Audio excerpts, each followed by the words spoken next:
Hello students, how are you? I hope you must be fine. So dear students, today I have come back with the same chapter, that is chapter number 1 of history of class 10th. So आज के इस video में हम क्या पढ़ेंगे? यहाँ पढ़ेंगे हम a new conservatism after 1815. 1815 से क्या हुआ उसके बारे में डिस्कस करेंगे.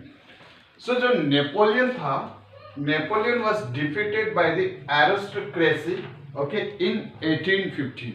नेपोलियन को किसने हराया था? एरिस्टोक्रेसी ने हराया था. और कब हराया था? 1815 में.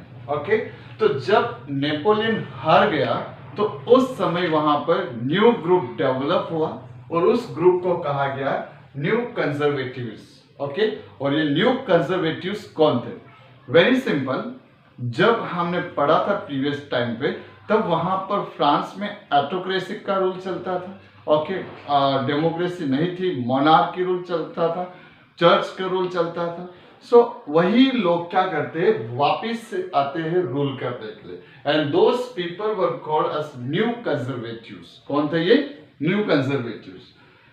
जब न्यू कंजर्वेटिव्स आए तो उन्होंने क्या क्या किया? एक तो establishment of traditional institution of state and society. तो उन्होंने कहा कि जब ये न्यू कंजर्वेटिव्स बनकर आया तो इन्होंने सोचा कि एक काम करते हैं, हम लोग जो ट्रेडिशनल इंस्टीट्यूशन से, जो कौन से स्टेट और सोसाइटी के जो ट्रेडिशनल इंस्टीट्यूशंस ऑफ स्टेट है, कौन से for example the monarchy, the church and the social hierarchy. Monarchy में कौन आता था? रूलर्स आते थे. चर्च में क्लर्जिस आते थे और जो कॉमन रैंक हुआ करती थी उसके बेस पे यहाँ पर थे.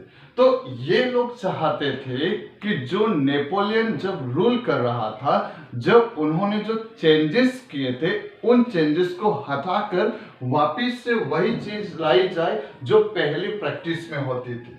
तो वो ट्रेडिशनल इंस्टीट्यूशंस वो अडॉप्ट करना चाह रहे थे. ओके, कौन थे ये लोग? New conservatives. अब वेरी सिंपल है. जब मॉडर्न, अगर हम मॉडर्न टाइम की बात करें, जब न्यू टेक्नोलॉजीज डेवलप होगी, अगर हम लोग उसका टेस्ट करेंगे और टेस्ट करने के बाद वापस से हमें कोई और कहता है कि आपको पुरानी चीजों को यूज करना, is it possible? Not possible. Similarly क्या हो रहा था, जो कंजर्वेटिव्स थे ये भी चाहते थे कि पुरानी चीजों को वापस से अडॉप्ट करें और जो नेपोलियन ने जो रिफॉर्म्स लाए थे उन रिफॉर्म्स को हटा दिया जाए, सो दैट वे वापस से पूरी तरह से क्या कर सकते हैं, वहां पर रूल कर सकते हैं. तो फिर खास करके कौन थे ये लोग? मोनार्की, चर्च और सोशल हायरार्की. लेकिन कुछ कंजर्वेटिव्स ऐसे थे, they were not in support of them. कुछ चाहते थे कि जैसे मान लो, वेरी सिंपल है, बहुत सारे जो लोग हैं, अगर कुछ कहते हैं कि हम इसके अगेंस्ट में रहेंगे और कुछ रहेंगे किसी के सपोर्ट में रहेंगे, तो डेफिनेटली दो ग्रुप्स रहेंगे. इसी टाइप से यहां पर भी क्या था, कुछ कंजर्वेटिव्स चाहते थे कि चेंजेस हो, कुछ कंजर्वेटिव्स चाहते थे कि चेंजेस ना हो. Okay, so you might have understood. तो मोस्ट कंजर्वेटिव्स ऐसे थे जो उनको सपोर्ट नहीं कर रहे थे. ओके, और जो नहीं सपोर्ट कर रहे थे उन्होंने रियलाइज किया. क्या रियलाइज किया? कि जो चेंजेस लाए गए थे, तो ये चेंजेस को दे रियलाइज किए कि चेंजेस, जिस चेंजेस को नेपोलियन ने लाया था वो हमारे जो ट्रेडिशनल इंस्टीट्यूशन है, जैसे कौन से मोनार्की, चर्च है, हायरार्की, तो इसको ये क्या करेगी? बांधे रखेगा. ओके, यहाँ पर लोग बिखरेंगे नहीं. ओके, सो उन्होंने कहा कि नहीं, एक काम करते, हम चेंजेस नहीं लाते. लेकिन कुछ कंजर्वेटिव्स जो थे उनका कहना था कि चेंजेस लाए जाए. तो इनके बीच में भी मिसअंडरस्टैंडिंग होती है. ओके, तो फिर यहाँ पर कहते हैं कि it could make state more effective and strong.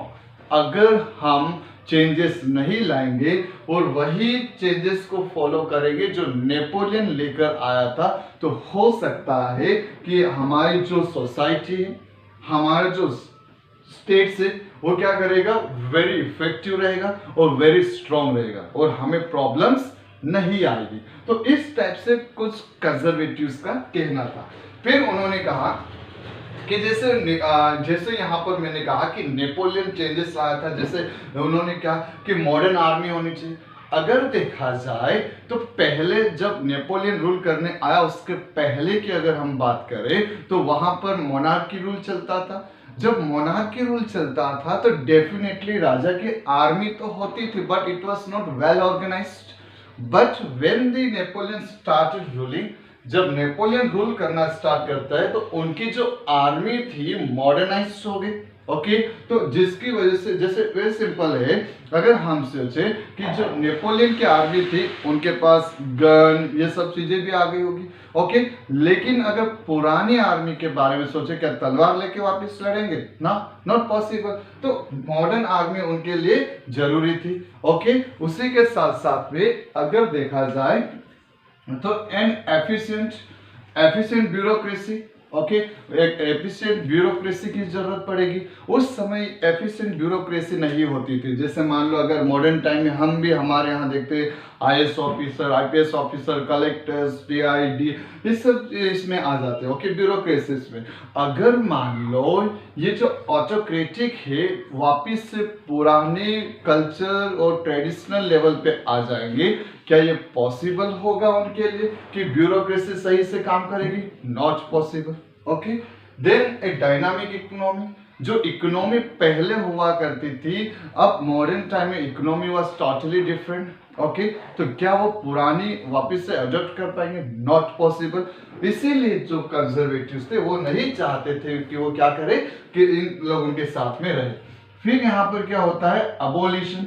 Okay, abolition और federalism and serfdom. Okay, actually क्या था कि पहले वहां पर क्या हो रहा था, दो प्रकार की गवर्नमेंट चल रही थी। कहां पर?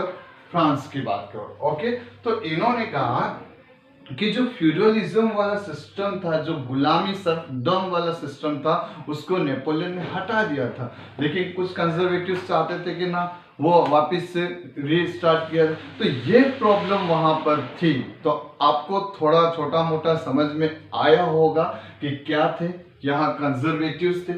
दो टाइप्स के कंजर्वेटिव्स थे। ओके, और ये कब आए? आफ्टर 1815 के बाद आए। कैसे आए? जब ऑटोक्रेसी ने नेपोलियन को डिफीट किया। ओके, दो टाइप्स के जो कंजर्वेटिव्स थे, कुछ चाहते थे कि चेंजेस लाए जाए, कुछ चाहते थे कि जो नेपोलियन ने चेंजेस किए वही चेंजेस को फॉलो किया जाए। तो इस टाइप से उनके बीच में क्या थी? मिसअंडरस्टैंडिंग थी। यहां तक क्लियर हुआ? There were some changes brought. Okay, क्या चेंजेस थे? जो बर्बन डायनास्टी थी, ओके, जब नेपोलियन बोनापार्ट रूल करना स्टार्ट किया था तो उस समय जो बर्बन डायनास्टी हुआ करती थी उसको हटा दिया गया था और नेपोलियन पावर स्टार्ट हुआ था। लेकिन जब नेपोलियनिक कोर्ट खत्म होता है और नेपोलियनिक रूल खत्म होता है तो जो बर्बन डायनास्टी थी इसको वापस से रिस्टोर कर दिया जाता है, उसको पावर दे दिया जाता है। देन फ्रांस, इस तरीके से जो फ्रांस था पूरी तरह से अपने आसपास की जो टेरिटोरीज थी वो जो कि नेपोलियन के द्वारा अनेक्स की गई थी उसको भी किसने ले लिया? कंजर्वेटिव्स ने उनसे छीन लिया। ओके, अब जब उन्होंने छीन लिया, जैसे मान लो दिस इज देखा जाए तो ये है फ्रांस। ओके, तो यहाँ पर जितनी भी आसपास की जो लैंड थी अनेक्स की, इस साइड तो वाटर आ जाएगा। ओके, तो जितनी भी जो लैंड थी इस साइड की वो पूरी की पूरी वापिस से ले ली गई और इसको लेने वाले कौन थे? जो कंजर्वेटिव्स थे। क्लियर?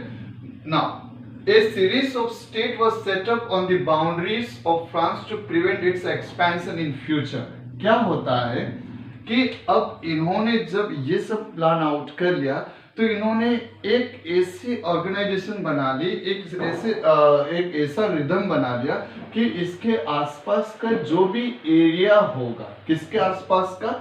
फ्रांस के आसपास का जो भी एरिया होगा उस एरिया को कंजर्वेटिव्स ने किसी दूसरे स्टेट्स को दे दिया, ताकि क्या हो, जो फ्रांस है, फ्रांस अपनी बॉर्डर को आगे और एक्सटेंड ना कर पाए। तो ये जो लैंड थी पहले तो ये किसके पास थी? नेपोलियन के पास थी। अब ये वापस से it was taken away by the conservatives. Clear? आगे जब इन्होंने ये सब देख लिया, अब ये जो लैंड तो ले ली गई, लेकिन लैंड किसको दी गई? That's what the question mark. So let us try to understand that. जब kingdom of the Netherland, Netherland मतलब जो फ्रांस का ये ऊपर वाला जो नॉर्थ वाला पोर्शन आएगा उसको बोलेंगे नीदरलैंड. ओके, तो kingdom of the Netherland which includes Belgium. याद करो आपने क्लास 10 का फर्स्ट चैप्टर ऑफ आपकी पावर शेयरिंग पढ़ा था पॉलिटिकल साइंस में, सिविक्स में. तो ये जो नीदरलैंड है, नीदरलैंड के नीचे यहाँ पर ये जो छोटा सा है ये है बेल्जियम. ओके, तो ये बेल्जियम किसका हिस्सा था? फ्रांस का हिस्सा था. कब? जब नेपोलियन रूल कर रहा था, क्योंकि उसने एनेक्स किया था. ओके, उसके बाद जो बेल्जियम था जो कि नॉर्थ में सेटअप किया गया था वो नीदरलैंड के पास चले गया. ओके, देन वहां पर गेनोवा था, वो पी डोमिनेंट जो इन द साउथ में, तो पी डोमिनेंट को दे दिया गया. फिर प्रूसिया के हिस्से में कुछ गया. Prussia also was given new territories on its western frontiers. जो प्रूसिया था, प्रूसिया इस साइड है. ओके, तो जैसे ये फ्रांस का ईस्ट हुआ और ये प्रूसिया है तो प्रूसिया का वेस्ट हुआ. तो जो वेस्टर्न पार्ट था यहाँ पर, ओके, यहाँ पर जो वेस्टर्न पार्ट था ये किसको दे दिया गया? Prussia, sorry, eastern part of France was given to the Prussia. That means Prussia के लिए कौन सा हिस्सा हुआ? Western part. ओके, फिर Austria also was given control of northern Italy. Italy वाला जो हिस्सा था, ओके, जो नेपोलियन ने एनेक्स किया था, दैट आल्सो वाज गिवन. किसको दिया गया? ऑस्ट्रिया को दे दिया गया. फिर रसिया, ओके, तो रसिया को जो पार्ट ऑफ पोलैंड का कुछ हिस्सा था वो दे दिया गया रसिया. तो इस टाइप से जो भी लैंड वाज एनेक्स्ड किसके द्वारा? नेपोलियन के द्वारा, उसका पूरी तरह से इन्होंने क्या कर दिया? डिवाइड कर दिया और दूसरे स्टेट्स को दे दिया. क्यों दे दिया? ताकि फ्रांस अपनी टेरिटरीज को और आगे एक्सटेंड नहीं कर पाए. यही रीजन था जिसकी वजह से इन्होंने ये काम किया. अब क्या होता है कि जो जर्मन था, जब जर्मन कॉन्फेडरेशन हुआ था जिसमें क्या थे? 39 स्टेट्स थे और ये 39 स्टेट का कॉन्फेडरेशन किसने किया था? नेपोलियन बोनापार्ट ने. तो अब जो न्यू कंजर्वेटिव्स आते वो इस 39 स्टेट्स को टच नहीं करते. दे did not disturb at all. लेकिन बाकी का जो एरिया था उसको वो लोग क्या कर रहे थे? चेंजेस ला रहे थे. देन इनका जो मेन एम क्या था? To restore monarchy. अब आखिर ये कंजर्वेटिव्स कौन थे? मोनार्की थे. ओके, तो ये क्या करना चाह रहे थे कि वो वापिस से मोनार्की को रिस्टोर करना चाहते थे, जिस मोनार्की को नेपोलियन बोनापार्ट जब क्या बोलते सपोर्ट कर रहा था और नेशनलिज्म पे लड़ रहा था, तब इन्होंने इनको ओवरथ्रो किया था. फिर जो कंजर्वेटिव रिजीम है जो सेटअप हुई है 1815 में, ओके, वो तो आखिर कौन थी? ऑटोक्रेटिक थी. ओके, तो याद रखना न्यू कंजर्वेटिज्म आफ्टर 1815, जो न्यू कंजर्वेटिव्स जो बने थे वो आफ्टर ऑल ऑटोक्रेटिक ही थे, जो चाहते थे कि मोनार्की लाए. ओके, लेकिन लोग तो डेमोक्रेसी का टेस्ट कर लेते, जिसकी वजह से they were not in support of them. तो they did not tolerate criticism. जब लोगों को लगने लगा कि जो न्यू कंजर्वेटिव से अपने खुद के पावर लाना चाह रहे, क्योंकि वो ऑटोक्रेटिक थे, इनको ये लगने लगा कि यार हमें आवाज उठानी चाहिए. तब people started raising their voice.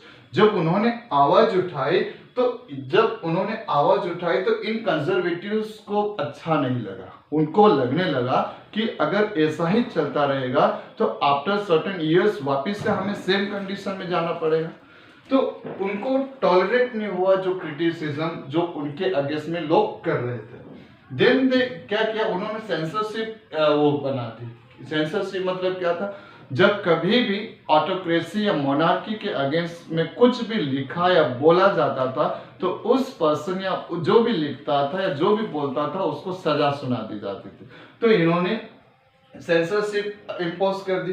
लेकिन उसके बावजूद भी क्या हुआ? जब फ्रांस रिवॉल्यूशन की वजह से लोग जो लिबरल थे उनको इंस्पिरेशन मिलता गया और वो अपने हक के लिए लड़ते गए, फ्रीडम के लिए लड़ते गए, लिबरलिज्म के लिए लड़ते गए, ताकि उनको कहीं ना कहीं इन फ्यूचर उससे उनको फ्रीडम या लिबर्टी जरूर मिलेगी। सो डियर स्टूडेंट्स, अगर आपको मेरा वीडियो पसंद आया है तो लाइक, शेयर एंड सब्सक्राइब। तब तक के लिए हंसते रहो, मुस्कुराते रहो और बने रहो जीतू अवाया सर की क्लास के साथ। Thank you. Have a nice time ahead.